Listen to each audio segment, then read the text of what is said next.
칠흑 같은 어둠이 깔린 밤, 3만 피트 상공을 떠도는 비행기 한 대가 있습니다. 프랑스를 떠나 아시아로 향하던 이 비행기 조종석에는 생사를 가르는 경고음만이 가득했습니다. 엔진 이상. 당장 착륙하지 않으면 추락할 수도 있는 절체절명의 상황. 기장은 떨리는 손으로 인근 국가들의 메이데이를 외쳤습니다. 하지만 돌아온 대답은 모두 같았습니다. 착륙 불가. 우리 공항은 받아줄 수 없습니다. 설상가상으로 기내에서는 숨이 멎어가는 응급 환자까지 발생합니다. 하늘길은 막혔고 시간은 흐르고 연료는 바닥을 보이는 그 순간, 기장은 지푸라기라도 잡는 심정으로 마지막 이곳에 무전을 보냅니다. 그리고 믿을 수 없는 답변이 돌아옵니다. 여기로 오십시오. 우리가 책임지겠습니다. 선진국이라 불리는 나라들도 가까운 공항들도 모두 등을 돌렸던 그 밤. 도대체 왜 이 공항만이 그 위험한 비행기를 받아줬던 걸까요? 전 세계가 놀라고 승객들이 눈물을 흘렸던 그 긴박했던 밤의 이야기. 지금 바로 시작합니다. 안녕하세요. 저는 프랑스 항공우주국 수석 데이터 분석관이자 유럽항공안전위원회 자문역을 맡고 있는 앙리 뒤보아입니다. 제가 지금부터 들려드릴 이야기는 단순한 항공사고 리포트가 아닙니다. 그것은 제가 지난 30년간 믿어왔던 항공관제 시스템의 상식을 송두리째 뒤엎어버린 충격적인 데이터에 관한 고백입니다. 사건이 발생했던 그날 밤 저는 유럽본부 상황실에서 실시간 위성 데이터를 모니터링하고 있었습니다. 프랑스 국적기가 엔진 고장을 일으켰다는 적색 경보가 떴을 때 우리 분석팀은 즉각 시뮬레이션을 돌렸습니다. 가장 가까운 중국이나 일본의 대형 공항들이 착륙을 거부했다는 보고가 들어왔을 때 솔직히 저는 그들의 결정을 비난할 수 없었습니다. 당시 해당 항공기의 하강 속도는 분당 2,500피트를 넘나들고 있었고 엔진 출력은 40% 미만으로 떨어진 상태였기 때문입니다.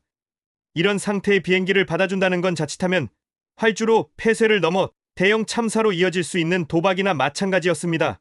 그런데 그때 레이더 화면 구석에서 믿을 수 없는 신호가 포착되었습니다. 동북아시아의 반도 끝자락 대한민국이라는 작은 나라의 인천공항이 착륙 허가를 승인했다는 코드였습니다. 저는 제 눈을 의심했습니다. 당시 제 옆에 있던 동료 분석관들은 코웃음을 쳤습니다. 저들이 미쳤거나 상황 파악이 안 된 게 분명해. 저 좁은 영토에 있는 공항이 감당할 수 있는 트래픽이 아니야. 저 역시 같은 생각이었습니다. 한국은 반도체나 만드는 제조업 국가이지 항공, 우주 시스템 분야에서는 결코 주류가 아니라고 판단했기 때문입니다. 우리는 그저 한국이 국제사회에서 영웅놀이를 하려다가 끔찍한 비극을 초래할 것이라고 예상하며 혀를 찼습니다. 그런데 항공기가 한국 영공으로 진입하는 순간 제 모니터에 뜨는 데이터 수치들이 기이하게 튀기 시작했습니다. 통상적으로 비상 착륙을 유도할 때는 관제탑과 항공기 사이의 데이터 전송 지연 시간이 평균 0.5초에서 0.8초 정도 발생하기 마련입니다.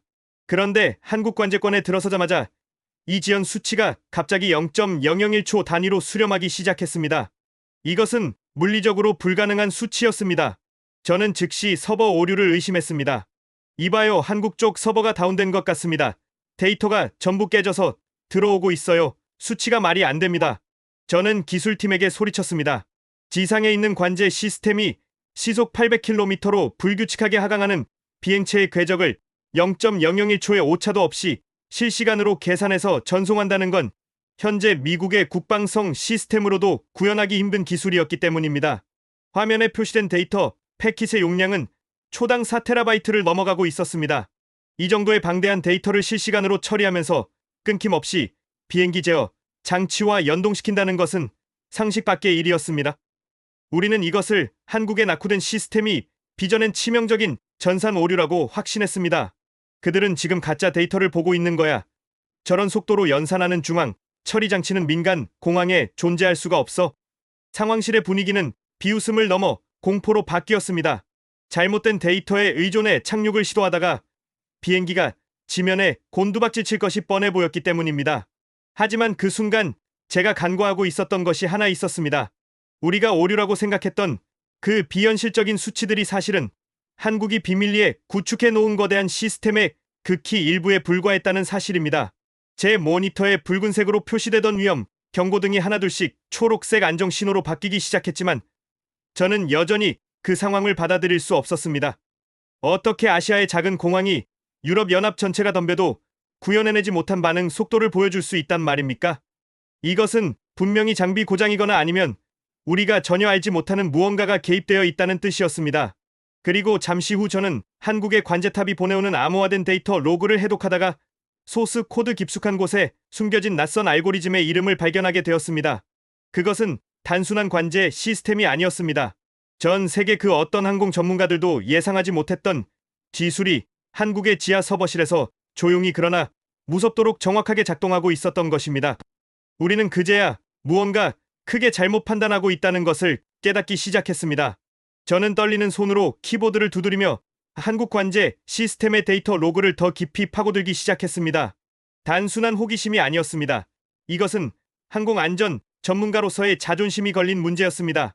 우리가 수십 년간 막대한 예산을 쏟아부어 구축한 유럽의 차세대 항공 관제망보다 한국의 시스템이 앞선다는 것은 있을 수 없는 일이었기에 저는 반드시 이 데이터의 허점을 찾아내겠다고 다짐했습니다. 화면 속 비행기는 이제 고도를 낮춰 인천 앞바다 상공에 진입하고 있었습니다. 그런데 여기서 또다시 이해할 수 없는 현상이 목격되었습니다. 보통 비상 착륙 시에는 활주로 주변의 모든 민항기를 공중에서 선회시키거나 인근 공항으로 회항시키는 것이 국제 표준 절차입니다. 이 과정에서 엄청난 혼란과 지연이 발생하고 관제사들은 수십 대의 비행기와 동시에 교신하느라 비명을 지르곤 합니다. 그런데 인천 공항의 상공은 기이할 정도로 고요했습니다. 레이더 화면을 확대해보니 반경 50km 내의 다른 항공기들이 마치 보이지 않는 손에 의해 조종되는 것처럼 일사불란하게 움직이고 있었습니다. 사람이 개입한 흔적이 전혀 보이지 않았습니다. 관제사의 음성 교신도 없이 수십 대의 비행기가 동시에 3차원 좌표를 수정하며 비상 착륙기가 들어올 길을 홍해가 갈라지듯 만들어내고 있었던 것입니다. 이것은 인간 관제사의 능력 범위를 아득히 벗어난 것이었습니다. 제 옆에 있던 동료가 창백한 얼굴로 중얼거렸습니다. 이건 불가능해. 저 좁은 공역에서 항공기 간의 간격이 불과 300m도 안 되는데 충돌 경보가 단 한 번도 울리지 않고 있어. 우리는 침을 삼키며 화면을 응시했습니다. 수천 명의 승객을 태운 비행기들이 서로의 날개를 스치듯 비켜가면서 완벽한 대형을 유지하는 모습은 마치 잘 짜인 군사 퍼레이드를 보는 것 같았습니다. 미국의 보잉사나 유럽의 에어버스사에서도 이런 수준의 자율회피 기동 기술은 아직 실험실 단계에 머물러 있다고 발표했었습니다. 그런데 한국은 이미 이것을 실전 그것도 가장 위험한 비상 상황에서 태연하게 사용하고 있었던 것입니다. 저는 즉시 한국 기상청의 데이터와 인천 공항의 센서 데이터를 대조해 보았습니다. 그날 밤 인천 앞바다에는 초속 15m의 강한 측풍이 불고 있었고 시정은 200m가 채 되지 않는 최악의 조건이었습니다. 정상적인 상황이라면 활주로 폐쇄를 고려해야 할 날씨였습니다. 그런데 비상 착륙을 시도하는 프랑스 국적기의 진입 각도는 소름 끼칠 정도로 일정했습니다. 강풍의 기체가 흔들릴 때마다 지상의 시스템이 0.003초 단위로 반대 방향의 보정 신호를 보내 기체의 균형을 강제로 잡아주고 있었습니다. 마치 거대한 자석이 비행기를 활주로 중앙으로 끌어당기는 것만 같았습니다. 저는 이 기술의 정체를 파악하기 위해 전 세계 항공 데이터베이스를 뒤졌지만 그 어디에도 이런 시스템에 대한 등록 정보는 없었습니다. 한국 정부나 기업이 공식적으로 발표한 적 없는 미지의 기술이었습니다. 그때였습니다. 데이터 분석 툴에서 경고음이 울리며 하나의 패턴이 감지되었습니다. 한국의 관제 시스템이 처리하는 연산량이 기하급수적으로 늘어나고 있었는데 그 에너지의 흐름이 공항 지하 깊은 곳으로 연결되어 있다는 사실을 발견한 것입니다.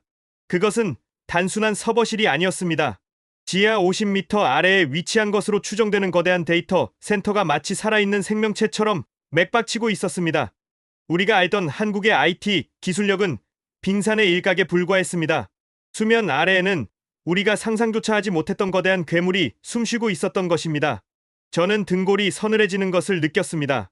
이건 단순한 자동화 시스템이 아니야. 비행기의 엔진, 상태 기상 조건, 조종사의 심박수까지 모든 변수를 실시간으로 학습하면서 스스로 진화하고 있어. 제 말이 끝나기도 전에 모니터 속 비행기가 마침내 활주로에 터치다운했습니다. 타이어가 지면에 닿는 순간 발생해야 할 충격과 스키드 마크가 데이터상으로 거의 검출되지 않았습니다. 마치 깃털이 내려앉듯 부드러운 착륙이었습니다. 그리고 비행기가 멈춰 서자마자 우리는 더 충격적인 광경을 목격하게 됩니다. 이것은 기술의 영역을 넘어선 일종의 마법과도 같았습니다. 활주로 주변에서 대기하고 있던 특수 차량들이 움직이기 시작했는데 그들의 움직임은 제가 지금까지 봐왔던 그 어떤 공항의 대응 매뉴얼과도 달랐습니다. 그들은 비행기가 멈출 정확한 위치를 미리 알고 있었던 것처럼 이미 그 자리에 도열해 있었습니다. 그리고 차량들 위로 정체를 알 수 없는 푸른색 레이저 스캐너가 작동하며 기체 전체를 훑어내리기 시작했습니다. 도대체 저들은 무엇을 하려는 걸까요? 저 장비들은 항공 구조용 장비가 아니었습니다. 저는 본능적으로 직감했습니다. 지금 우리가 보고 있는 것은 단순한 구조 작전이 아니라 한국이 전 세계에 처음으로 공개하는 기밀 프로젝트의 시연장이라는 것을 말입니다. 그리고 그 프로젝트의 중심에는 우리가 그토록 무시했던 한국의 반도체 기술이 핵심적인 역할을 하고 있다는 단서가 포착되기 시작했습니다. 프랑스 국적기의 엔진이 완전히 꺼지기도 전에 한국의 대응팀은 이미 기체 내부의 상황을 꿰뚫어 보고 있었습니다. 제가 보고 있던 위성 화면에는 활주로 위의 상황이 열화상 카메라로 전송되고 있었는데 그 장면은 마치 SF 영화의 한 장면을 방불케 했습니다. 비행기 문이 열리지도 않았는데 대기하고 있던 의료진은 이미 1등석 환자의 위치를 정확히 조준하고 움직이고 있었습니다. 어떻게 기내 상황을 투시하듯 알고 있는 것일까요? 저는 데이터를 확대해 보았습니다. 그리고 그 비밀이 비행기를 스캔하고 있던 푸른색 레이저에 있다는 것을 알아냈습니다. 그것은 초고주파 투과 센서였습니다. 콘크리트 벽은 물론이고 항공기의 특수압금까지 뚫고 들어가 내부의 생명 반응과 열원 그리고 위험 물질까지 3차원으로 시각화해내는 기술이었습니다. 이런 종류의 기술은 미국 펜타곤에서도 극비리에 연구 중인 차세대 감시 정찰 기술로 알려져 있었습니다. 그런데 한국은 이것을 민간 공항의 활주로에서 응급 환자를 식별하는 데 사용하고 있었던 것입니다. 유럽연합이 테러 방지용으로 수조 원을 들여 개발하려다 포기했던 기술을 한국은 이미 상용화 단계를 넘어 완벽하게 운용하고 있었습니다. 저는 멍하니 화면을 바라보며 중얼거렸습니다. 이건 말도 안 돼. 저 센서 하나만으로도 수십억 달러의 가치가 있어. 그런데 한국은 이걸 언제 개발한 거지? 충격은 여기서 끝이 아니었습니다. 환자를 이송하기 위해 접근한 특수 앰뷸런스의 형태가 기존의 차량과는 전혀 달랐습니다. 바퀴가 없이 자기부상 방식으로 지면에서 살짝 떠서 이동하고 있었고 차량 내부에는 외과의사가 원격으로 수술을 집도할 수 있는 로봇팔이 장착되어 있었습니다. 이송 중 골든타임을 놓치지 않기 위해 차량 자체가 하나의 움직이는 수술실로 개조된 것이었습니다. 환자가 앰뷸런스에 실리는 순간 한국의 메인 서버와 차량 그리고 인근 병원의 수술실이 하나의 네트워크로 동기화되는 신호가 잡혔습니다. 데이터 전송 속도는 초당 50기가비트를 넘어서고 있었습니다. 이 정도 속도라면 엑스레이나 MRI 같은 고용량 의료 영상 데이터를 압축 없이 실시간으로 전송하며 의사가 원격으로 메스를 댈 수 있는 수준이었습니다. 전 세계가 5세대 통신망 구축에 열을 올리고 있을 때 한국은 이미 6세대 아니 그 이상의 독자적인 통신 프로토콜을 완성해 놓고 있었던 것입니다. 저는 이 압도적인 기술 격차 앞에서 부끄러움을 느꼈습니다. 우리가 한국을 IT 강국이라고 치켜세우면서도 속으로는 인터넷 속도만 빠른 나라라고 폄하했던 것이 얼마나 오만한 착각이었는지 깨닫게 된 순간이었습니다. 그때 상황실의 메인 스크린에 한국 정부의 공식 엠블럼과 함께 긴급 브리핑 자료가 전송되어 왔습니다. 암호화된 문서를 해독하자 그동안 베일에 쌓여있던 프로젝트의 이름이 드러났습니다. 프로젝트명 K 퀀텀 그리드. 단순한 공항 관제 시스템이 아니었습니다. 이것은 양자 컴퓨팅 기술을 기반으로 국가 전체의 재난 안전, 의료, 국방 시스템을 하나의 거대한 신경망처럼 연결하는 초국가적 플랫폼이었습니다. 우리가 오류라고 생각했던 0.001초의 반응 속도는 기존의 슈퍼컴퓨터가 아니라 양자 프로세서가 실시간으로 연산해 낸 결과값이었던 것입니다. 전 세계 과학자들이 양자 컴퓨터의 상용화는 빨라야 20년 후에나 가능할 것이라고 예측했었습니다. 구글이나 IBM 같은 글로벌 기업들도 실험실 수준의 큐비트 제어에 성공했을 뿐 실제 현장에 적용하는 것은 불가능하다고 입을 모았습니다.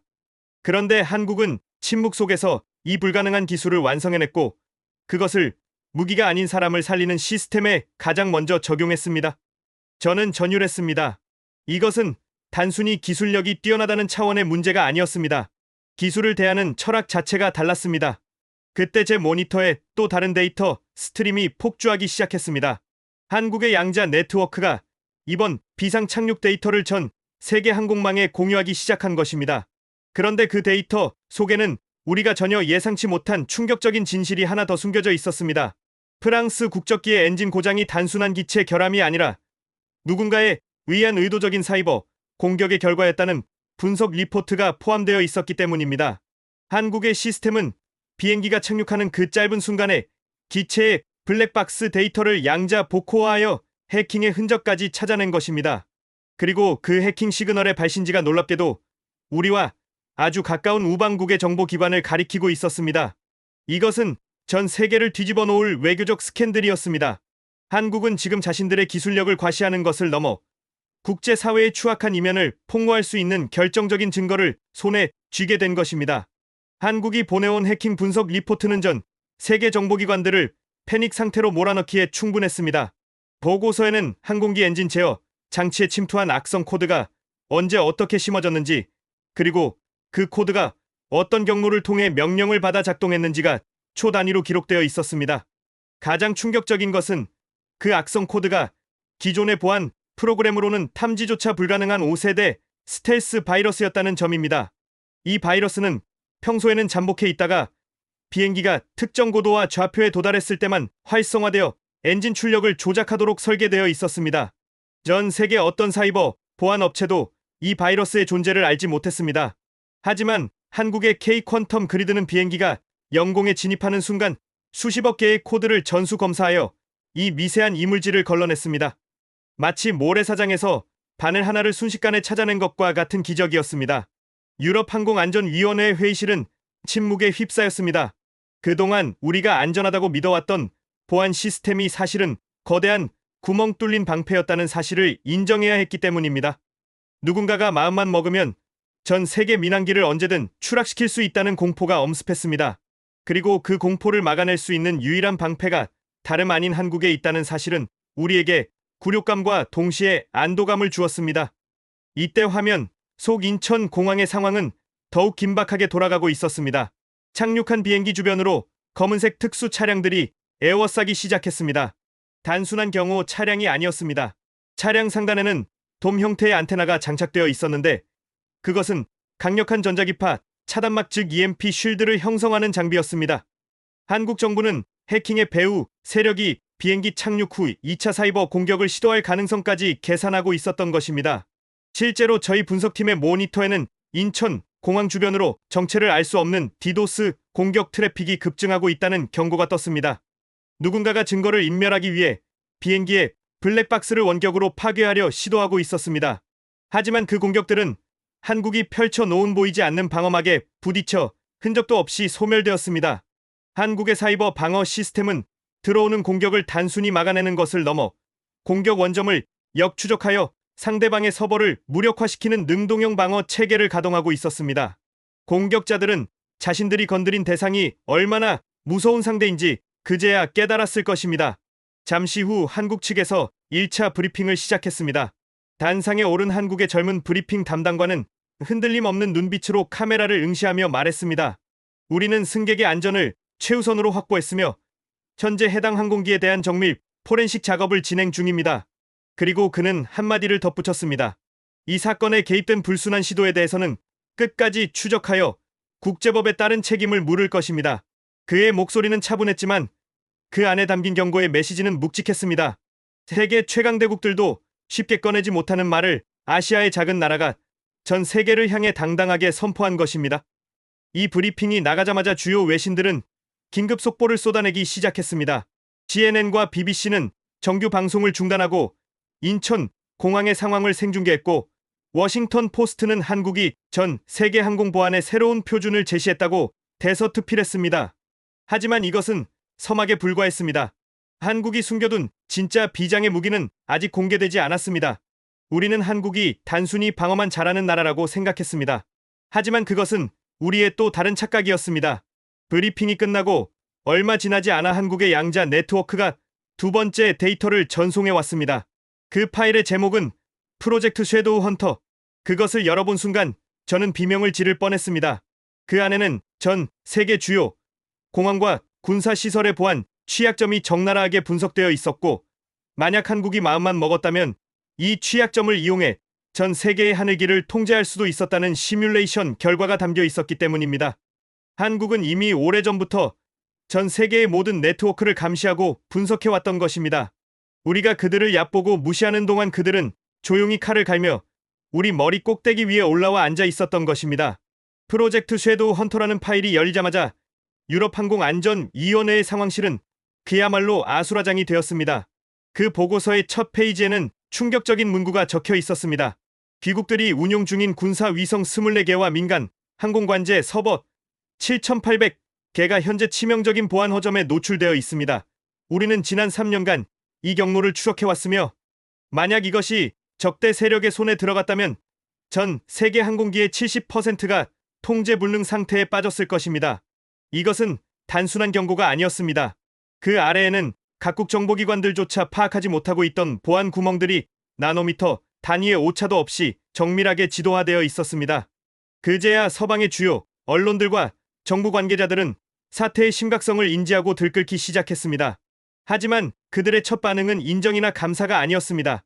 오히려 수치심을 감추기 위한 분노와 부정, 그리고 한국에 대한 비난이었습니다. 강대국이라 자부하던 몇몇 나라의 외교부 대변인들은 즉각 성명을 발표하며 한국이 불법적인 감청과 해킹을 시도했다고 몰아세웠습니다. 어떻게 동북아시아의 작은 나라가 우리의 최첨단 위성 암호를 뚫을 수 있단 말인가? 이것은 조작된 데이터이며 한국이 국제사회를 교란하려는 허위 사실을 유포하고 있다. 유명 군사 전문가들조차 방송에 나와 한국의 기술력을 깎아내리기에 바빴습니다. 한국이 공개한 데이터는 이론적으로 슈퍼컴퓨터 수백 대를 동원해 10년을 돌려야 나올 수 있는 결과값입니다. 일개 공항 관제 시스템에서 실시간으로 이런 분석을 했다는 것은 물리적으로 불가능합니다. 저들은 분명 어딘가에서 훔친 데이터를 짜깁기 했을 것입니다. 그들은 애써 현실을 부정했습니다. 자신들이 수십 년간 쌓아온 기술적 우위가 무너졌다는 사실을 받아들이기에는 자존심이 허락하지 않았던 것입니다. 하지만 한국은 이런 반응조차 이미 예상하고 있었다는 듯 차분했습니다. 그들은 소모적인 논쟁 대신 단 하나의 행동으로 전 세계의 입을 다물게 만들었습니다. 한국 정부는 논란이 일자마자 전 세계에 생중계되고 있던 브리핑 화면을 전환하여 실시간 데이터 시뮬레이션을 가동했습니다.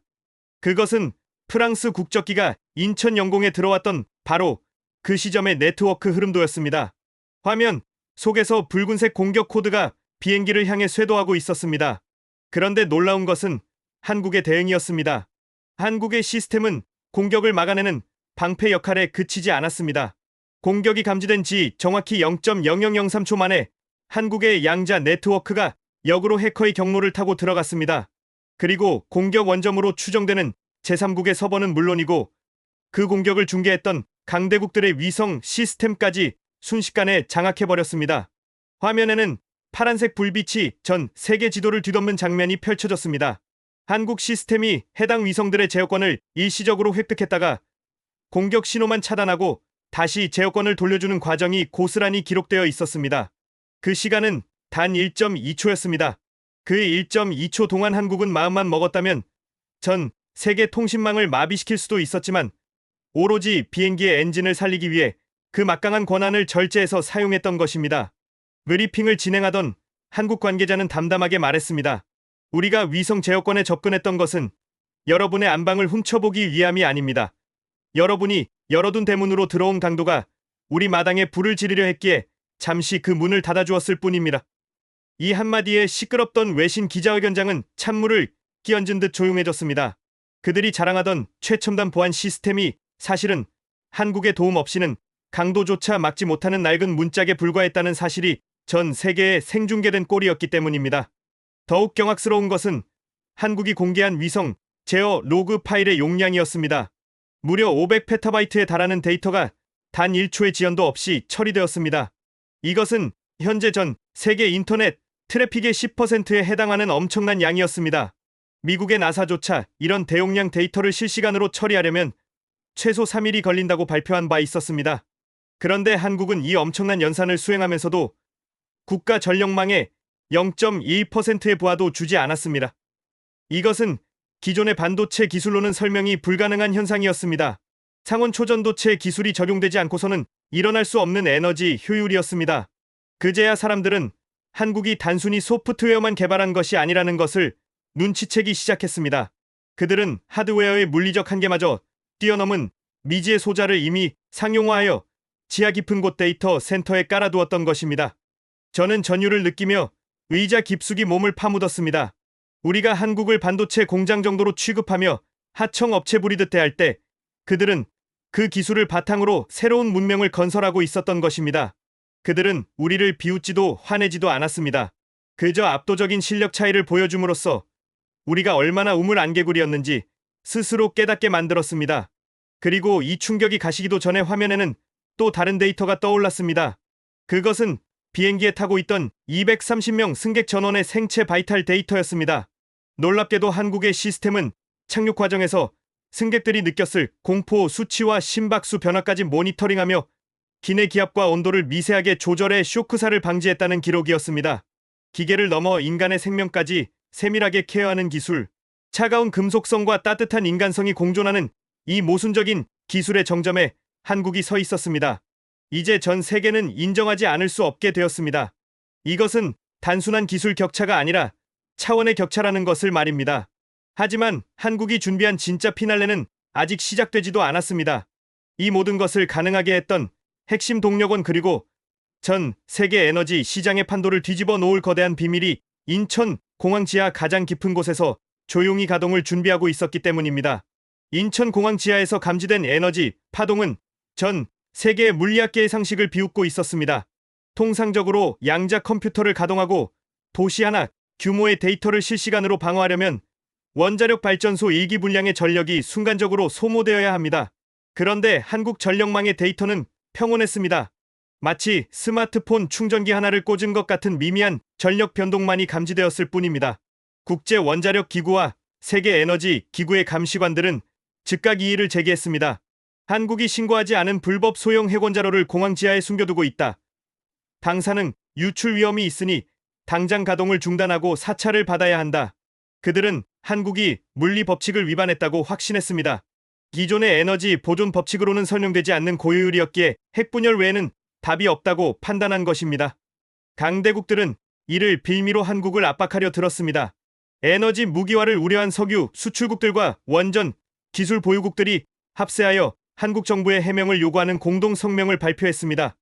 하지만 한국 정부의 반응은 이번에도 예상 밖이었습니다.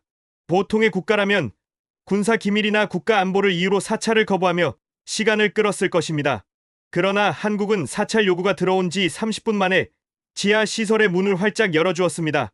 단 조건이 하나 있었습니다. 모든 사찰 과정을 전 세계에 여과 없이 생중계할 것. 그들이 무엇을 숨기는 것이 아니라 오히려 보여주고 싶어 안달이 난 것처럼 보였습니다.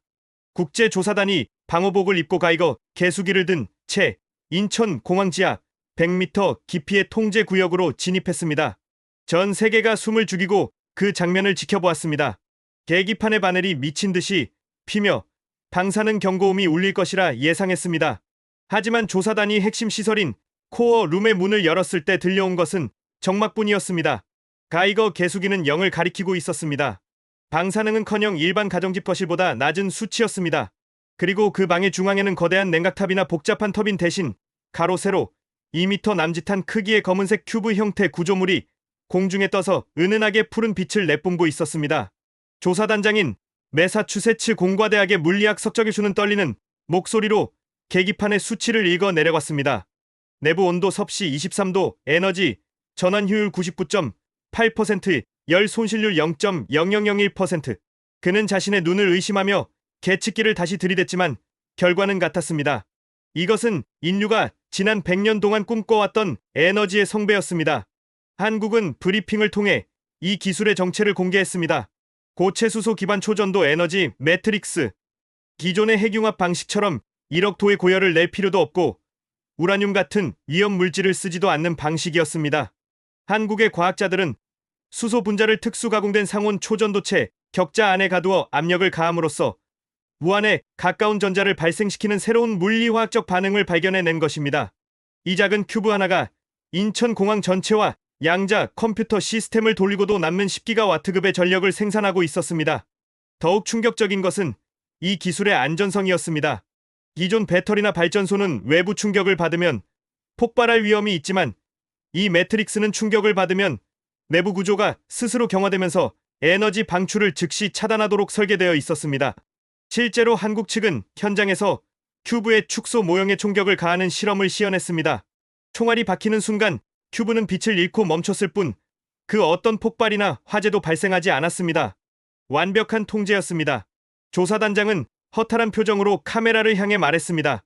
우리가 여기서 찾던 것은 불법 핵무기였습니다. 하지만 우리가 발견한 것은 지구를 구할 새로운 태양입니다. 우리는 지금껏 촛불을 켜놓고 태양을 심판하려 했습니다. 이 장면이 방송되자마자 월가와 런던 금융시장은 패닉에 빠졌습니다. 석유화학 기업과 기존 배터리 제조사들의 주가가 수직으로 하락하기 시작했고 반대로 한국의 관련 기업들과 국채 가격은 천정부지로 치솟았습니다. 에너지 패권이 중동의 사막과 북미의 셰일 가스전에서 동북아시아의 작은 반도로 순식간에 이동하는 순간이었습니다. 기존 에너지 카르텔이 수십 년간 유지해온 질서가 단 몇 분 만에 붕괴된 것입니다. 하지만 한국은 여기서 멈추지 않았습니다. 그들은 이 기술을 독점하여 세계를 지배하려 하지 않았습니다. 오히려 화면에는 또 다른 계획표가 떠올랐습니다. 이 큐브 시스템이 단순히 공항이나 국가 중요 시설에만 국한된 것이 아니라는 내용이었습니다. 한국은 이미 이 매트릭스를 소형화하여 전기차 드론 그리고 가정용 전력 공급 장치에 탑재하는 상용화 테스트까지 마친 상태였습니다. 기존 전기차가 충전을 위해 수십 분을 기다려야 했다면 이 기술이 적용된 모빌리티는 충전이라는 개념 자체가 필요 없었습니다. 한번 장착하면 폐차할 때까지 에너지가 마르지 않는 무한 동력에 가까운 효율을 보여주었기 때문입니다. 제가 보고 있던 데이터 로그에는 이미 프랑스 국적기에 비상 착륙을 돕기 위해 출동했던 그 앰뷸런스와 특수 차량들이 바로 이 에너지를 동력원으로 사용하고 있었다는 기록이 남아 있었습니다. 그래서 그들은 소음도 매연도 없이 그렇게 빠르고 정확하게 움직일 수 있었던 것입니다. 우리는 그제야 깨달았습니다. 한국이 보여준 것은 단순한 항공 구조 작전이 아니었습니다. 그것은 낡은 화석 연료 시대의 종말을 고하고 청정하고 무한한 에너지 시대로 넘어가는 인류의 거대한 전환점을 선포하는 의식과도 같았습니다. 그리고 그 열쇠를 쥔 한국은 이제 세계를 향해 자신들이 그리는 미래, 청사진의 마지막 퍼즐 조각을 꺼내들 준비를 하고 있었습니다. 지금까지의 기술들이 한국이라는 영토 안에서 일어난 혁신이었다면 마지막 퍼즐은 국경을 넘어 전 인류의 생활 방식을 송두리째 바꿔놓을 거대한 네트워크의 완성이었습니다. 에너지 매트릭스의 충격이 채 가시기도 전에 한국 정부는 마지막 카드를 테이블 위에 올려놓았습니다. 전 세계 경제학자들과 기업 총수들은 계산기를 두드리기 바빴습니다. 저 무한에 가까운 에너지 기술과 절대 뚫리지 않는 보안 시스템을 이용하려면 도대체 한국에 얼마의 로열티를 지불해야 할까? 그들은 이미 천문학적인 액수를 예상하고 있었고 한국이 이 기술을 무기 삼아 새로운 패권 국가로 군림하려 들 것이라 확신했습니다. 우리가 그랬기 때문입니다. 서구 열강들은 지난 수백 년간 증기관과 전구 그리고 인터넷 기술을 선점하여 후발주자들을 착취하고 종속시키는 도구로 사용해왔습니다. 그래서 우리는 한국도 당연히 그럴 것이라 생각했습니다. 하지만 단상의 선 한국의 대표는 우리의 썩어 빠진 사고방식을 비웃기라도 하듯 전혀 다른 지도를 화면에 띄웠습니다. 그것은 전 세계의 분쟁 지역, 재난 위험 지역 그리고 전력 공급이 되지 않는 오지들을 붉게 표시한 지도였습니다. 그리고 믿을 수 없는 선언이 이어졌습니다. 우리는 EK 퀀텀 그리드와 에너지 매트릭스의 기술의 핵심 특허를 국제사회의 조건부 무료로 개방하겠습니다. 단, 이 기술은 군사적 목적으로는 사용할 수 없으며 오직 인류의 안전과 재난구호 그리고 의료 지원을 위해서만 사용되어야 합니다. 통역기를 통해 들려오는 그 말을 이해하는데 저는 한참이 걸렸습니다. 무료 개방이라니요. 이것은 수천조 원의 가치가 있는 기술이었습니다. 자본주의의 논리로는 도저히 설명할 수 없는 결정이었습니다.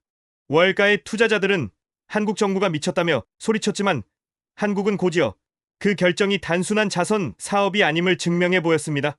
화면이 바뀌고 실시간으로 인도네시아의 한 오지 마을이 연결되었습니다. 그곳은 며칠 전 강력한 지진 해일로 고립되어 구조대의 접근조차 불가능했던 지역이었습니다.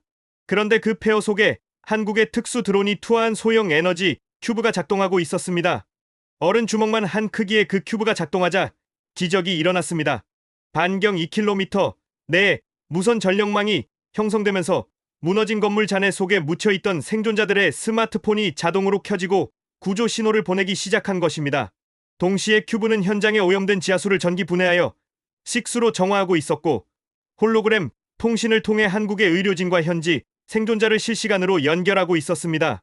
이 모든 과정이 인천공항 지하에 있는 메인 서버의 통제하에 0.1초의 오차도 없이 이루어지고 있었습니다. 우리는 인천공항의 관제 시스템이 비행기만 보고 있는 줄 알았습니다. 하지만 그들의 시스템은 지구 반대편에 꺼져가는 생명까지 동시에 모니터링하고 있었던 것입니다. 한국의 대표가 말을 이었습니다. 기술은 사람을 위해 존재할 때 비로소 가치가 있습니다.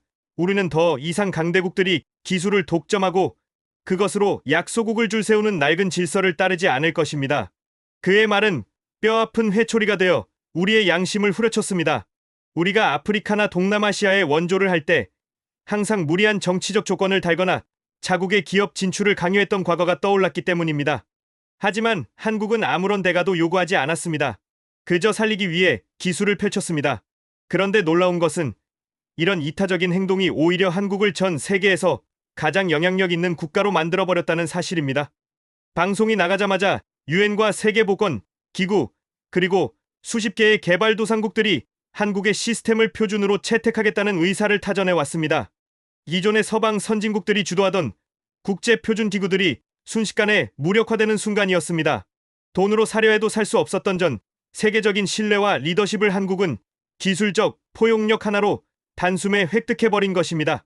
유럽에 거만했던 외교관들도 이제는 고개를 숙일 수밖에 없었습니다. 자신들의 나라에서는 폭설만 내려도 공항이 마비되고 기차가 멈추는데 한국의 시스템은 지구 반대편의 재난 현장까지 통제하고 있었으니까요.